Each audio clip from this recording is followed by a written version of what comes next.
Has someone ever taken credit for your work in the family? Imagine this. Your 8-year-old son's birthday balloons still floating lazily in an empty living room while the cake sits melting on the counter because not a single soul from your so-called family bothered to show up,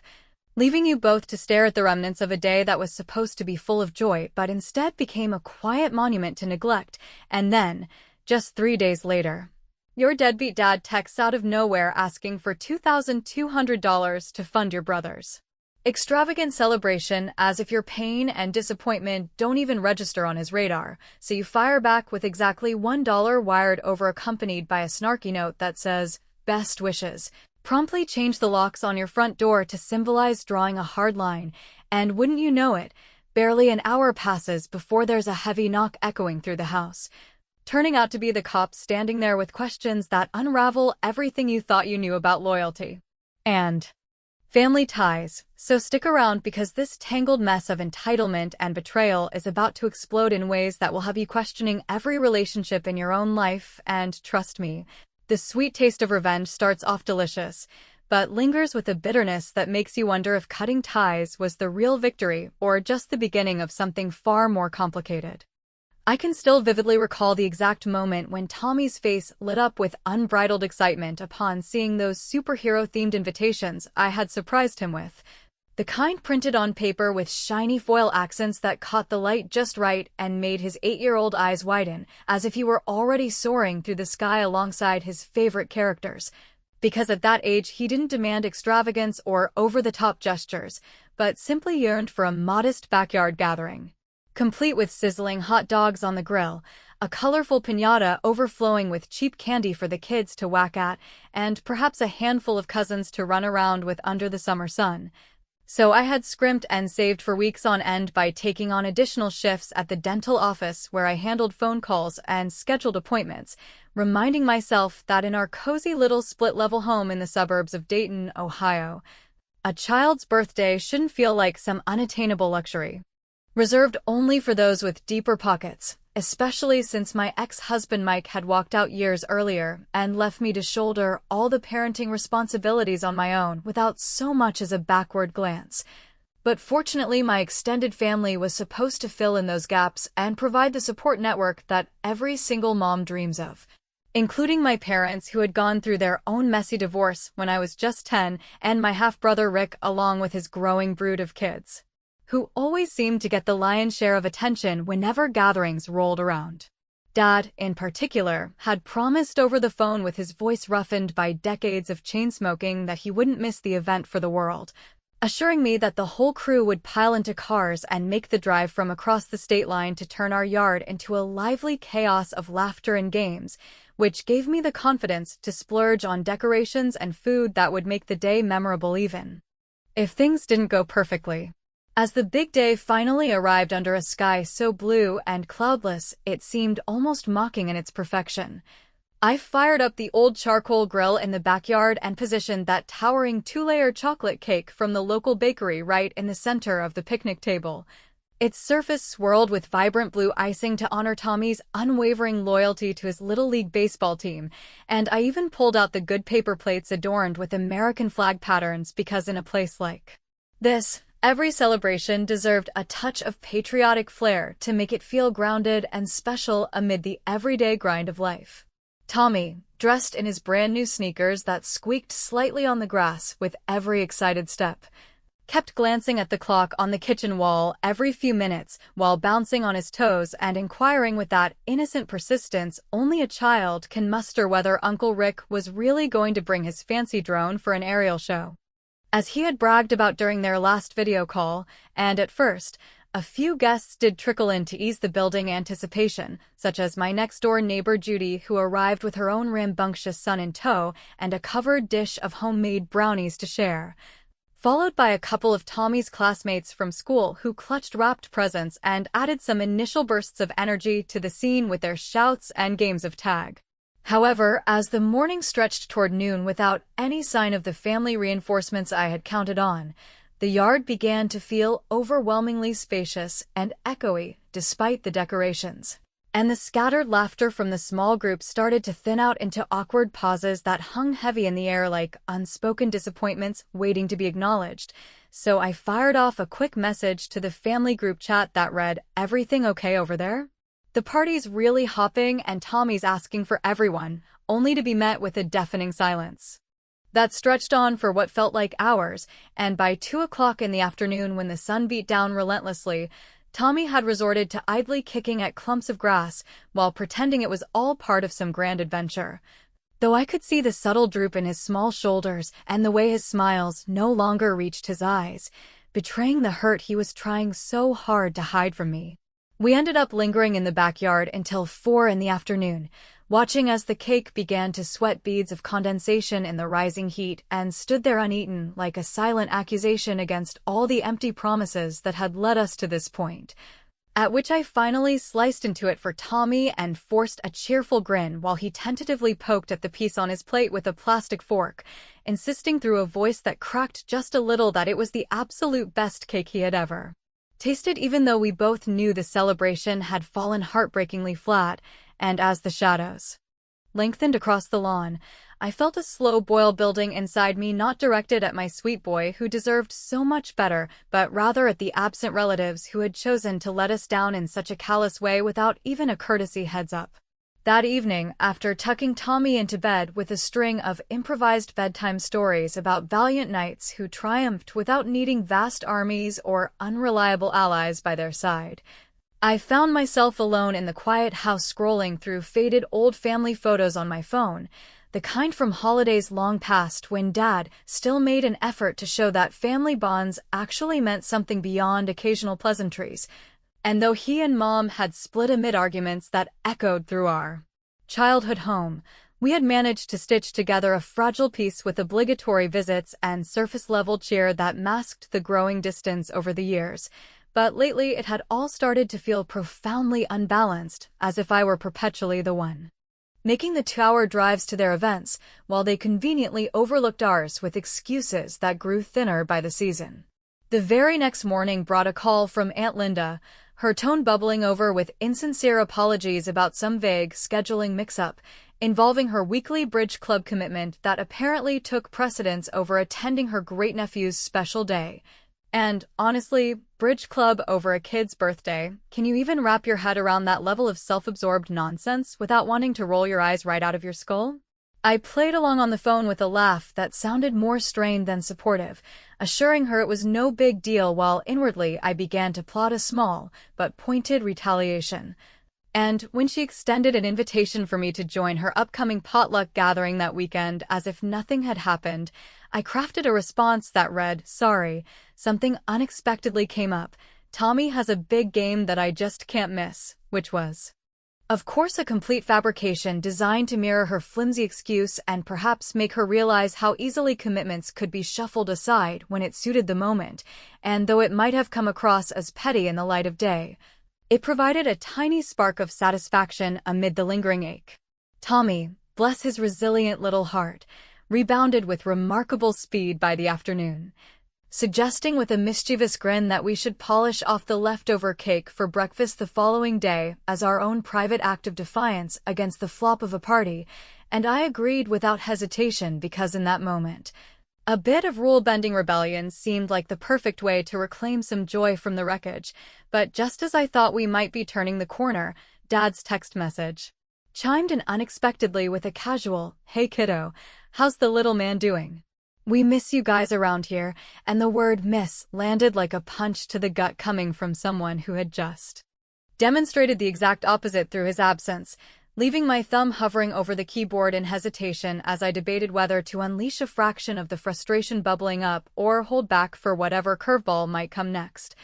unaware that this seemingly innocent check-in was merely the deceptive calm preceding a storm far more turbulent than I could have imagined. Tommy and I managed to transform that uneaten birthday cake into an unexpected week-long ritual of sorts by carefully slicing it into thin portions that we savored as afternoon snacks while sharing quiet giggles over how it had become our exclusive fortress provision against the outside world's disappointments. And in those moments, he would pull out his crayons and sketch elaborate drawings depicting the party that fate had denied us, featuring superheroes locked in epic battles against a horde of forgetful villains who slunk away in defeat, which I proudly pinned to the refrigerator door as makeshift trophies. Symbolizing our small but resilient victory in the face of familial indifference, though the weight of the letdown continued to drag on my days at work where patients would drone on about their minor ailments and root canals while I nodded mechanically. My thoughts drifting back to the empty yard and the promises that had evaporated like morning dew under the relentless Ohio sun. Family lingered persistently in the recesses of my mind like an unresolved itch that refused to fade no matter how much I tried to distract myself with routine chores or Tommy's school projects. And eventually Rick deigned to send a belated text message consisting of nothing more than a string of apologetic emojis, followed by a lame explanation about unexpected car troubles that had derailed their travel plans. But I couldn't help scrolling over to his Instagram feed where a fresh story popped up showing him grinning broadly at a weekend golf outing alongside Dad, both of them clutching cold beers and posing against a manicured green that screamed leisure and priority far removed from the chaos of a child's overlooked celebration, and, honestly, golf outings taking precedence over blood ties. Did they even pause to consider how that image would land with those of us still picking up the pieces? 3 days after the party fiasco, when the last crumbs of cake had finally been consumed and I was starting to convince myself that we might move past the hurt,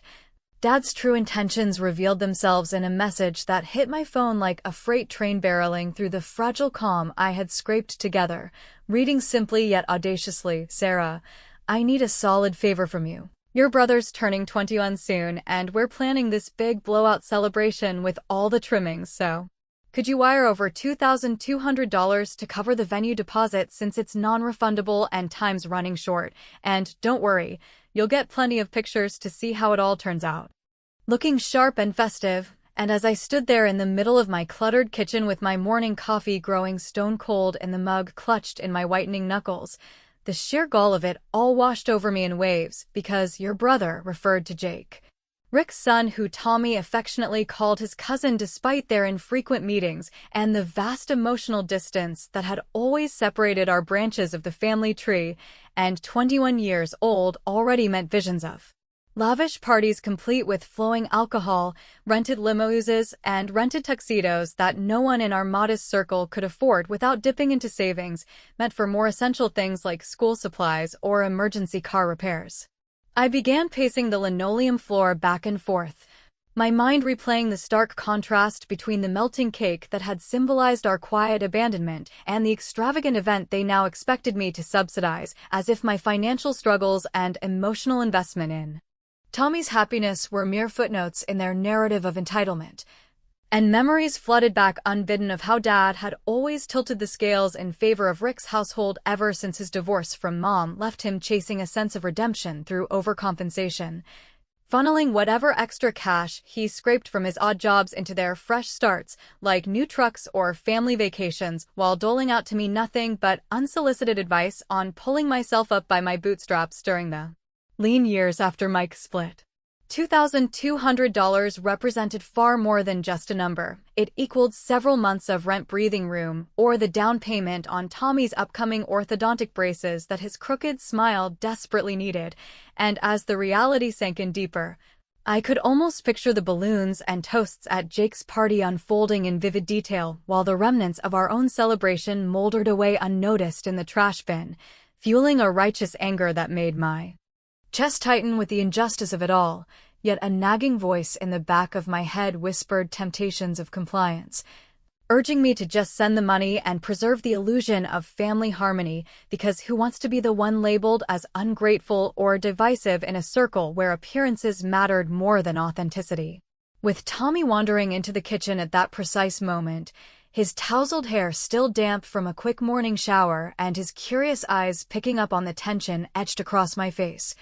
he tilted his head and asked in that straightforward way kids have why I appeared so upset about whatever had captured my attention on the screen, prompting me to set the phone aside and draw him into a fierce hug where I inhaled the clean scent of his shampoo and felt the steady beat of his heart against mine, which crystallized my resolve in an instant because no amount of coerced generosity could justify perpetuating a cycle that devalued the life we had built together.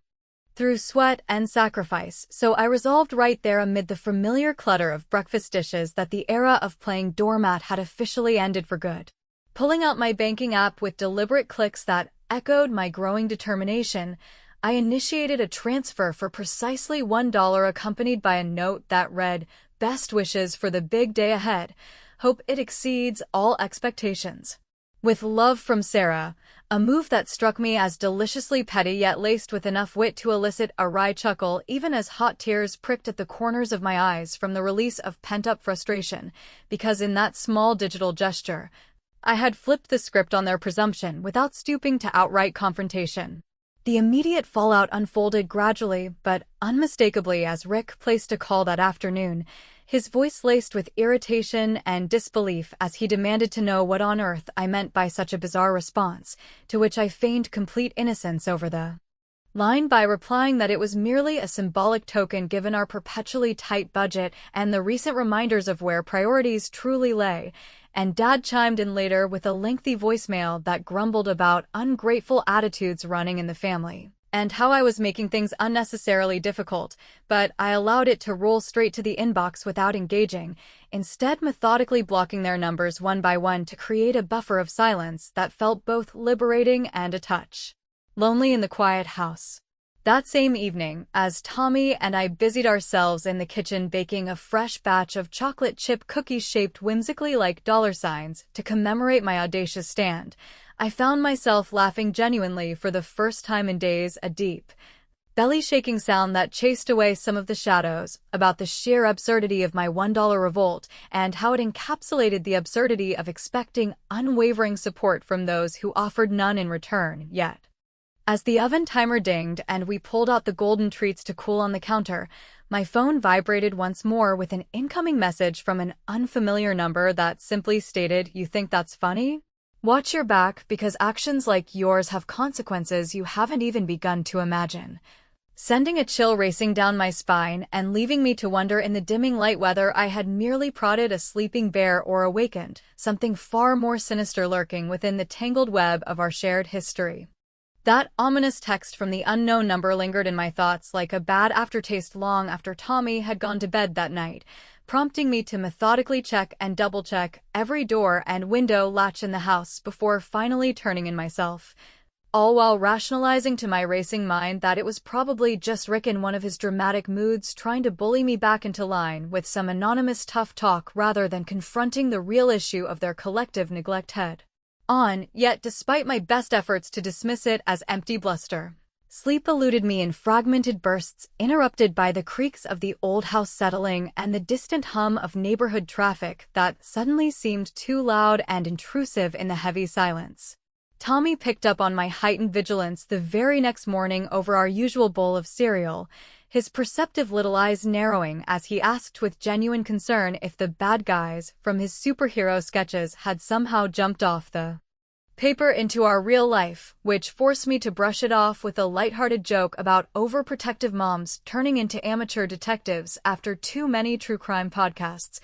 Though inwardly I marveled at how even at 8 years old he could sense the undercurrents of tension rippling through our daily routine like invisible waves disturbing the surface calm. Work provided no real sanctuary from the brewing storm that afternoon, as my coworkers at the dental office swapped animated tales of their upcoming family reunions filled with barbecues and boat rides, while I plastered on a smile and nodded along, all the while concealing the raw edges of how Dad's outrageous money demand had dredged up layers of resentment I had buried deep under years of forced forgiveness and obligatory holiday cards, and in quieter moments between ringing phones I found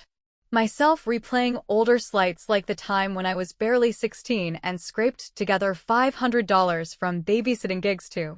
loan Dad for what he claimed was Rick's essential truck repair, only to later overhear through the grapevine that the cash had vanished into a weekend of bar tabs and poker nights instead of any actual mechanical fix.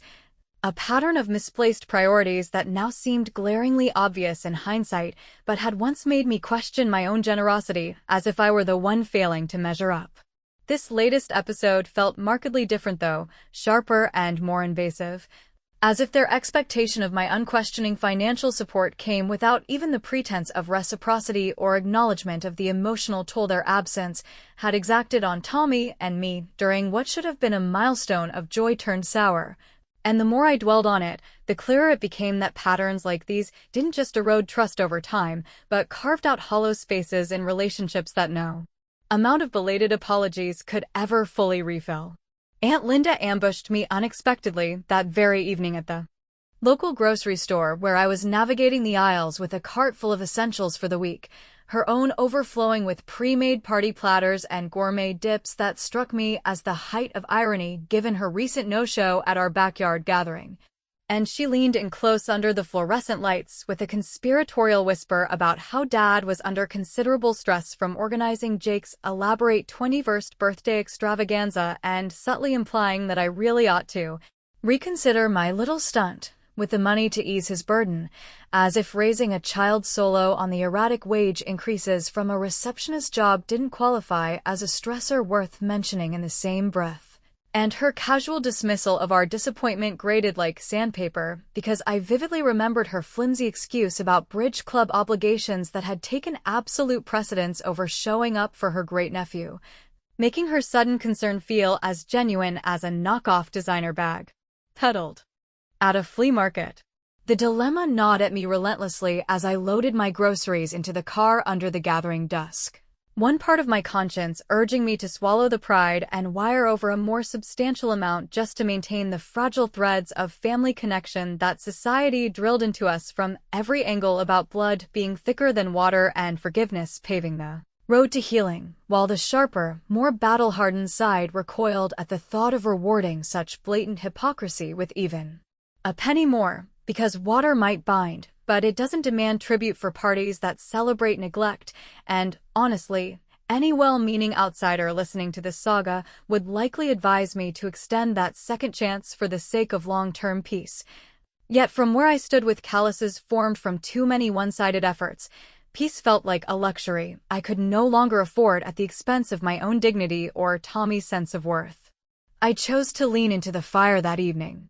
Upon returning home, heading straight to the hardware store down the block where I selected a set of sturdy new deadbolt locks with keypads for added convenience and no need for fumbling with keys in the dark. Then spent the next couple of hours following step-by-step tutorials on my laptop while installing them myself with a toolkit that included a drill bit that kept slipping in my increasingly sweaty palms. The physical labor serving as a cathartic release that transformed the simple act of home security into a profound declaration of boundaries I had waited far too long to enforce, because no longer would uninvited drop-ins from guilt-peddling relatives catch me off guard or force awkward conversations through a cracked door. With the fresh hardware gleaming triumphantly on both the front and back entrances, I settled into the living room couch afterward and delved into the family group chats on my phone, crafting and posting a subtle yet pointed meme featuring a cartoon cake, alongside a caption about choosing priorities that actually nourish the soul, which garnered 0 likes or responses, but still delivered a quiet thrill of retribution that made me smirk at the screen. And, to cap it off, I revisited Dad's latest pleading text begging for, just this once, consideration by blocking his number along with Rick's and Aunt Linda's in a deliberate sequence, labeling the entire block list in my contacts as energy vampires, for that extra touch of personal flair that turned the mundane task into a small ceremony of self-preservation, a witty severance that left me feeling lighter even as Tommy wandered in to join me with a board game suggestion, cheering enthusiastically at the idea of our home now being an impenetrable fortress against unwanted intrusions. We ordered in a large pepperoni pizza to mark the occasion of our upgraded sanctuary, the cheesy slices disappearing amid stories and laughter that momentarily banished the shadows, but scarcely an hour had ticked by after the delivery driver departed and the empty box hit the recycling bin when a sharp, authoritative knock reverberated through the front door like thunder in the still night, sending my pulse into overdrive as I crept to the peephole and peered out into the porch light's glow, my breath catching in my throat at the sight of not familiar faces from the family drama, but 2 figures in unmistakable blue uniforms bearing badges that caught the light ominously, leaving me frozen in place and wondering with a surge of panic what exactly my series of pointed rebukes had summoned to my doorstep this time around. The authoritative knock that had jolted me from my momentary triumph over the new locks now echoed in my ears like an unwelcome alarm as I stood frozen just inches from the door, my hand trembling slightly on the knob while Tommy's innocent footsteps padded curiously down the hallway behind me, forcing me to whisper a quick reassurance that everything was fine before cracking the door open just wide enough to engage the security chain and face the two officers waiting on the porch under the harsh glare of the outdoor light, the taller one sporting a neatly trimmed mustache that gave him a no-nonsense air, and the other clutching a notepad as if ready to document every syllable of whatever explanation I might provide in this surreal midnight intrusion. Sarah Thompson, the female officer, inquired with a voice steady and professional honed from countless similar house calls across the quiet suburbs, to which I managed a nod while my mind raced through a whirlwind of frantic possibilities. From whether my $1 wire transfer could somehow qualify as harassment under some obscure financial statute to if Dad had twisted the narrative in a desperate bid to paint me as the unstable antagonist in his version of events.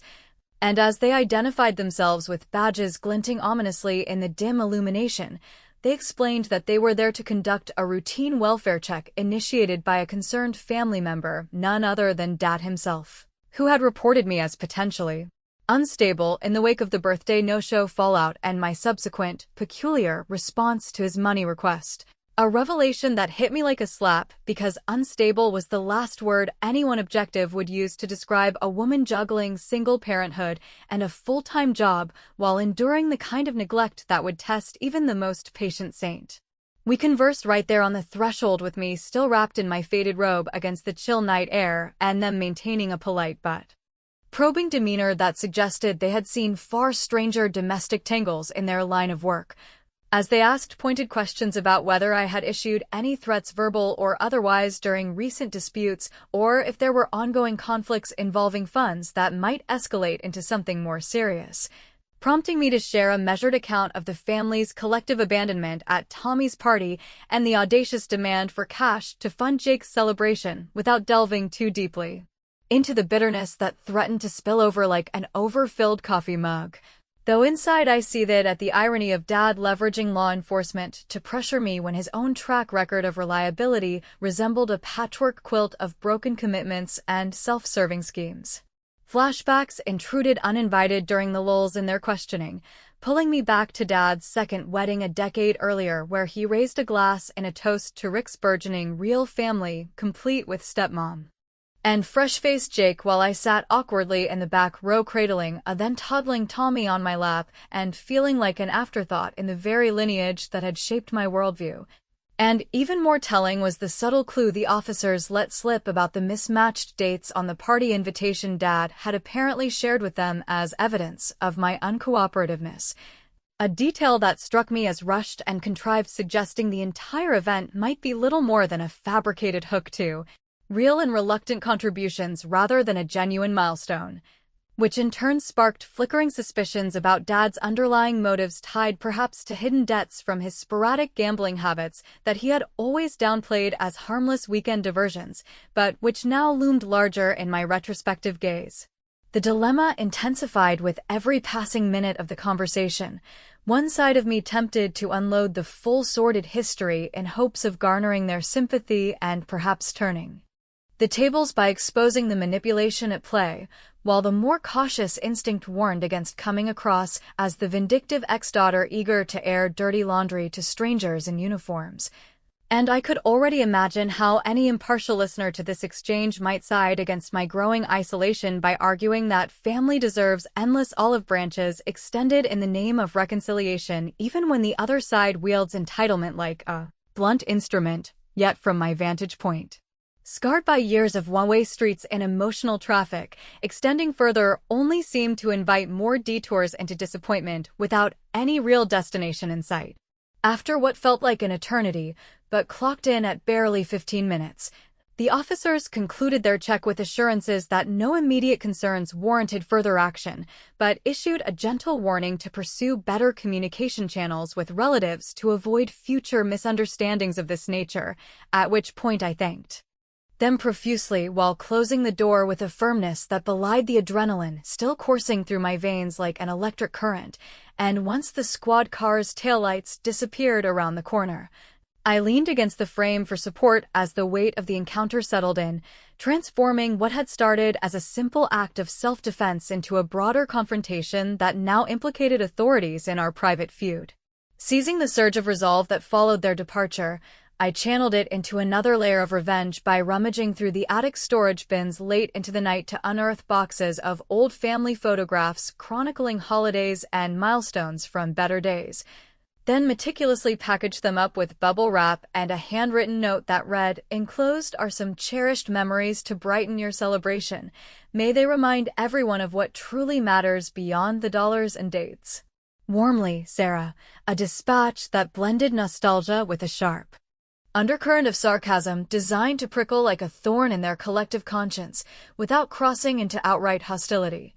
And the act of sealing the box at the post office the next morning provided a satisfying click of finality amid the everyday bustle of clerks and parcels. Tommy remained blissfully unaware of the escalating undercurrents, chattering about school projects over dinner as if our world hadn't just tilted on its axis.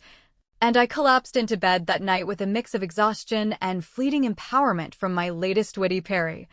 only to be jarred awake before dawn by the insistent buzz of my phone delivering a voicemail from an unfamiliar area code belonging to a lawyer's office that mentioned urgent estate matters connected to Mom's long-settled will, hinting at discrepancies involving Jake's purported share that raised questions about whether he was truly who the family narrative had always claimed, a cryptic message that left me staring at the ceiling in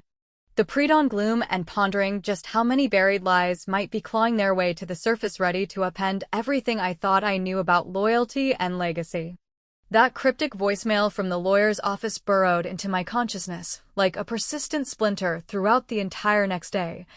turning every routine task at work into a distracted haze where I fumbled appointment schedules and stared blankly at computer screens while replaying the message's vague references to estate matters tied to Mom's will that had supposedly been finalized years after her passing without my knowledge or input, and by the time I picked Tommy up from school with his backpack slung over one shoulder and stories about a science project spilling from his lips, the unresolved tension had coiled so tightly inside me that I could barely muster the enthusiasm to match his energy, though I forced smiles and questions to shield him from the adult undercurrents threatening to pull our fragile stability under. Upon arriving home amid the familiar clutter of after-school snacks and homework scattered across the kitchen table, I made the impulsive decision to unblock Rick's number just long enough to place a call seeking clarity on the inheritance discrepancies the lawyer had alluded to, and when he finally answered after several rings with a voice edged in evasion and reluctance, he mumbled through explanations about minor mix-ups in the document distributions where Jake had apparently been slated for a larger portion due to some revisions Dad had pushed through quietly in the aftermath of Mom's death 5 years prior, a detail that landed like a revelation, because I had never received so much as a notification about the proceedings, let alone my own modest share that should have provided a buffer against the lean months of single parenting. As the conversation dragged on with Rick dodging specifics and offering platitudes about family unity that rang hollow given their recent actions, the puzzle pieces began to align in my mind with unsettling precision. From Dad's abrupt cash solicitations for Jake's so-called milestone celebration to the hastily contrived party details that now seemed engineered to extract sympathy and funds under false pretenses.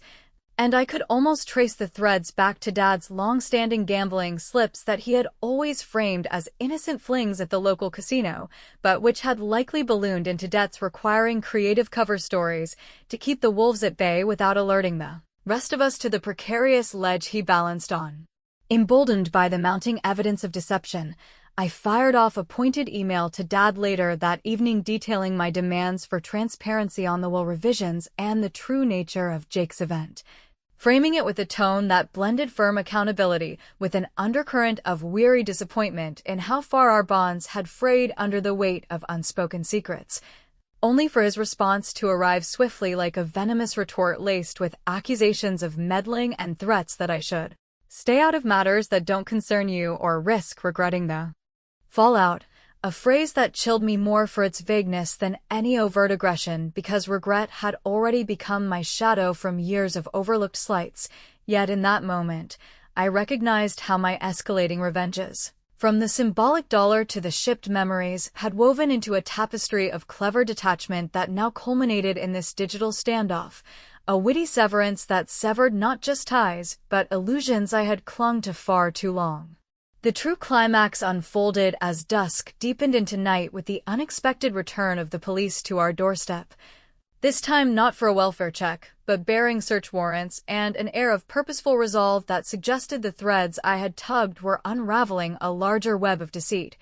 As the same officers from before explained in measured tones that Dad's earlier report had served as a smokescreen to deflect scrutiny, while he orchestrated a pattern of small-scale fraud by fabricating family events like Jake's party to solicit contributions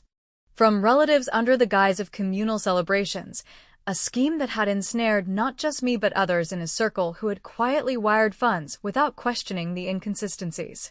They led him away in handcuffs from his modest ranch-style home across town after a brief standoff that I witnessed from a distance, having driven over in a haze of disbelief.